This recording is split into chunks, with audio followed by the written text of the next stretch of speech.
Hi, my name is Nieves and I'm here to start your next training module on the Hydrocell Water Enhancer. First, I want to talk about the importance of water and hydration.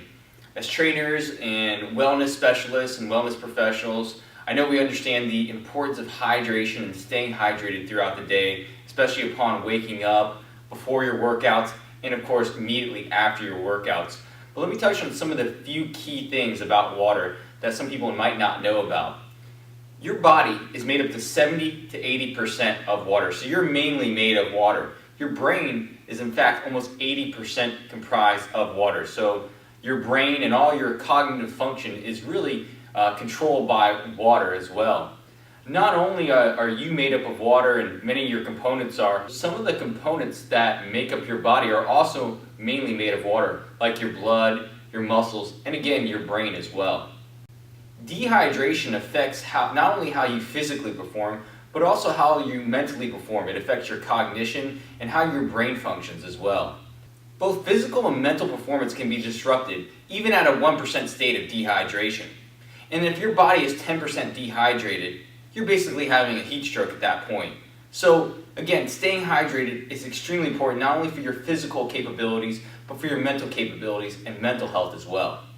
Not only does water affect mental and physical performance, it also helps to regulate kidney function, acid-base balance in your body, electrolyte balance, and digestion as well. Touching on our next subject is really the function of minerals in the body.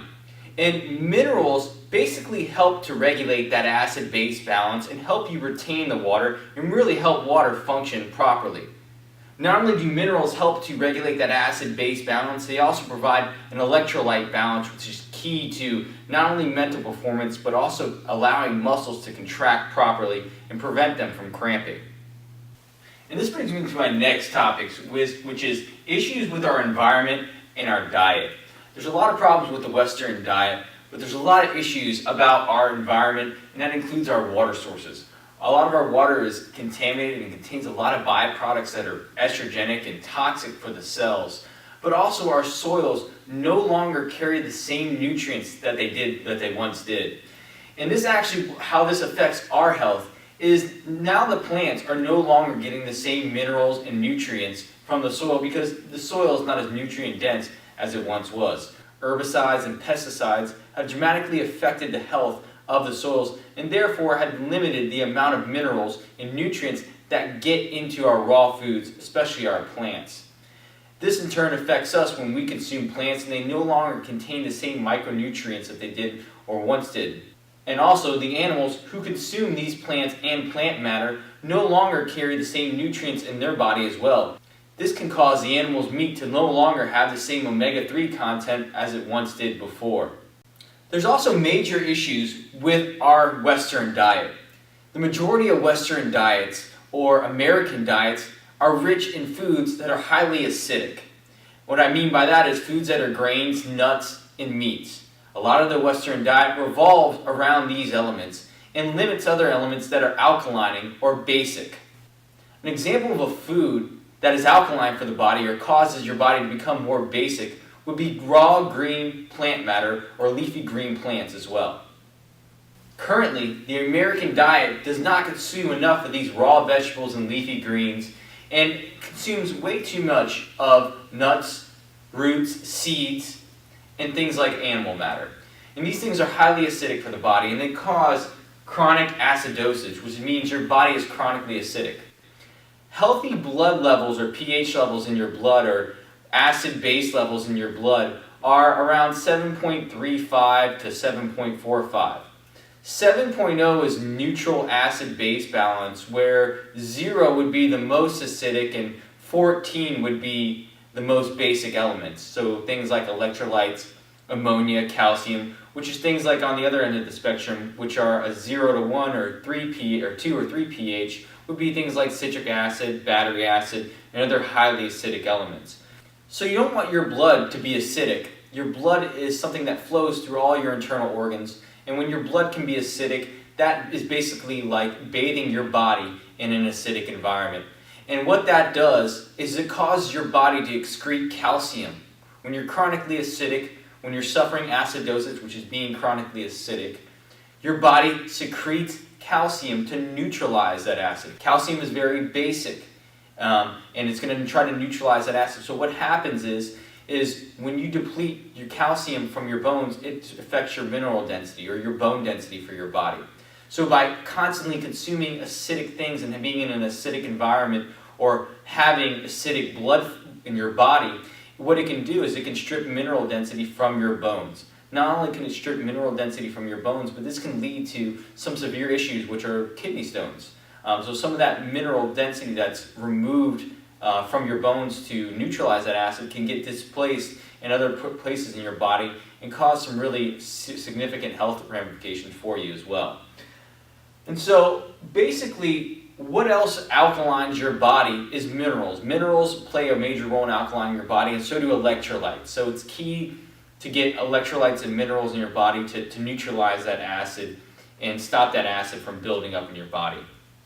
So what's in the hydrocell that causes it to help you regulate that acid-base balance? Another important thing about keeping your body in a neutral pH or keeping your body slightly alkaline is this also increases the amount of oxygen that's free in your body.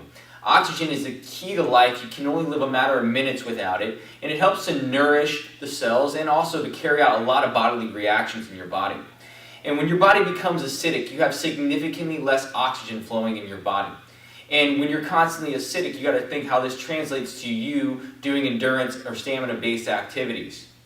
As you are doing these endurance or stamina-based activities, you're exerting a lot of energy, and you need to pump out oxygen to feed those muscles so they can continue to contract and you can continue to function and move along through that workout.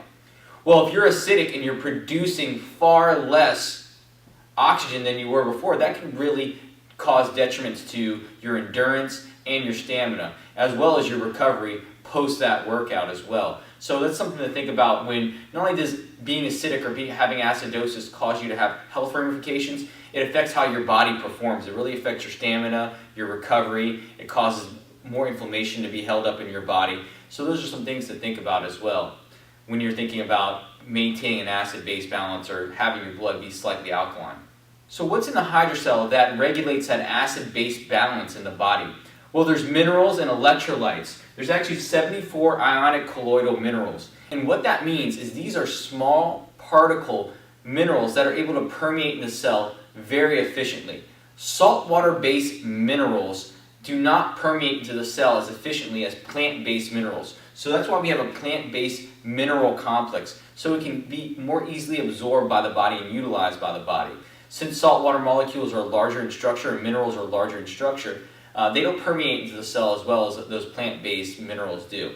Not only are these small particle minerals, these minerals also help to cleanse your cells and remove harmful toxins like pesticides and herbicides, as well as heavy metals as well. These kinds of elements can get into your cells and disrupt the function of how these cells function on a regular basis. They can cause your cells to be dysfunctional and no longer function the same way or in the same manner as they once did before. Not only can these minerals help to cleanse your cells and nourish your cells as well, there's also powerful plant-based electrolytes that help to alkaline the body and neutralize your pH in your body. They also help to keep you rehydrated and help to retain water and help you out with contracting your muscles and other bodily functions as well. And in particular, there's two electrolytes within this plant-based electrolyte mineral complex that really stand out, and those are fulvic and humic acid. And fulvic acid and humic acid are very powerful electrolytes that help to alkaline the body and neutralize your pH. And not only do they help to neutralize your pH and alkaline your body, each individual molecule of fulvic acid carries 74 trace minerals and other elements within it. So very powerful to nourish the cells, rehydrate your body, and continue to help your body perform as it regularly should. So there's also amino acids within the hydrocell, and amino acids are going to stop protein or tissue from breaking down in your body while you're working out and post-workout as well. There's enzymes that help to catalyze reactions in your body. There's B vitamins that are going to help out with your energy, your metabolism, and cognition. And also, there's unique polysaccharides that act as very powerful carrier agents in vessels. Basically, these polysaccharides are found from two of the most unique plants on the planet. And these polysaccharides basically act as vessels. they help to deliver nutrients into the cell extremely efficiently. And drug companies have actually tried to make synthetic versions of these plants and utilize them to deliver drugs into the body much more efficiently. We're using all natural sources. They're all from plant-based items. Some of these actually ingredients are completely USDA or organic as well.